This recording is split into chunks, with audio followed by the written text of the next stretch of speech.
It is not an unusual sight in Iran. A large conference attended only by men. After all, women are to be hidden from public view, kept uneducated, silent, powerless. It is within these strict confines that a young woman, eyes bright with possibility for a more just and equitable world, bravely steps into this gathering of men, with her veil removed. Her face is uncovered, an act considered blasphemous. Just the presence of this woman alone sends shockwaves through the crowd.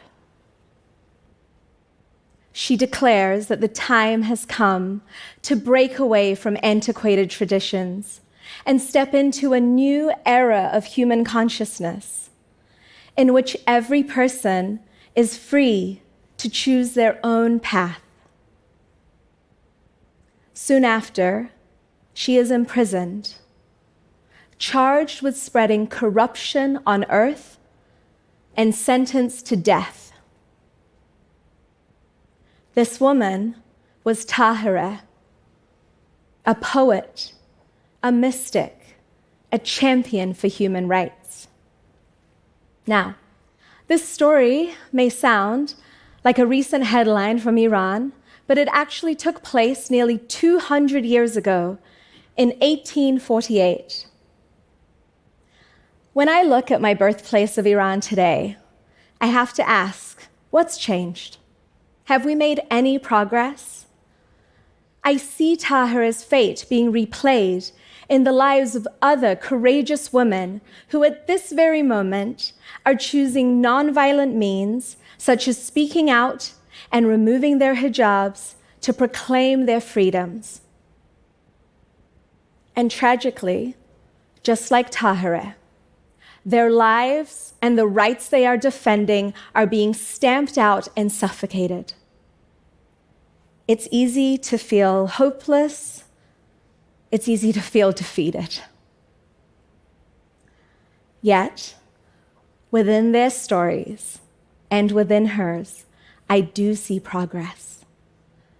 I see powerful lessons about what it means to believe so deeply in the transformation of society that we dedicate our lives to laying down the building blocks of a better world, a world we may not even live to see.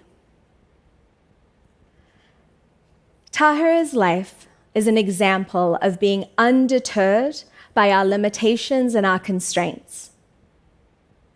In an arranged marriage since the age of 14, and with 3 children, Táhirih still used whatever tools she had within her means, her words, her actions, her poetry, to encourage all of those around her to abandon the suffocating scripts that they had inherited for their lives and to independently investigate the truth for themselves.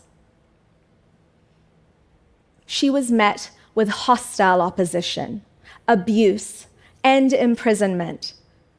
Yet Táhirih was unflinching in her efforts, fixing her eyes on a horizon line of justice and freedom for all.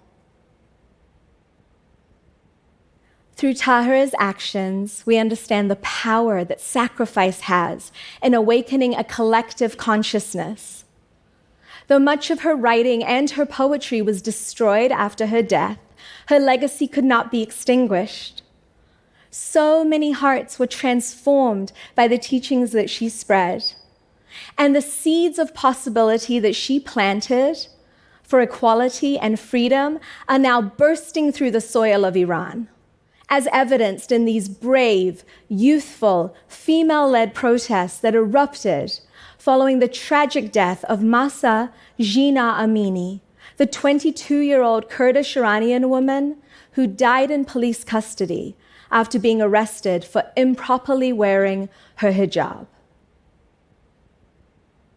Now today, when I hear that rallying cry, woman, life, freedom, I can't help but hear Tahirih's last words before she was executed, taken in the middle of the night and strangled with her own scarf. She said, "You can kill me as soon as you like, but you cannot stop the emancipation of women. You can kill me as soon as you like, but you cannot stop the emancipation of women." Tahirih's legacy invites each of us to consider what is fueling our own activism. Her words and actions, though radical and upending, were not born out of bitterness or hatred or fueled by self-interest. It was Tahirih's deep love for humanity that propelled her forward. And therein lies our challenge.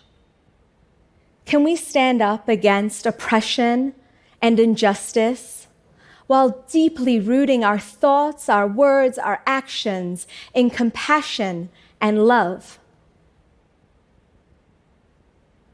Tahirih's life teaches us that we must act with urgency and conviction while recognizing that we may not live to see the fruits of our efforts.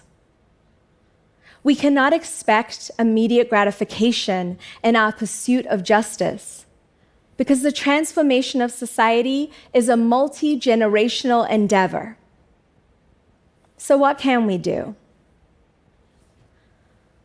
We can take to heart Tahirih's trailblazing example, and in every moment we too can bravely choose to do the next right thing, knowing that we are planting seeds that will grow into trees under whose branches future generations will find justice and peace.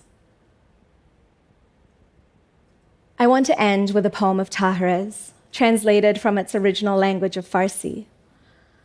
Not only because it feels like it could have been written today in light of all the conflicts we are witnessing with broken hearts all around the world, but also because she offers us a clear and poignant call to action at a time where we might be asking ourselves what we want our legacy to be.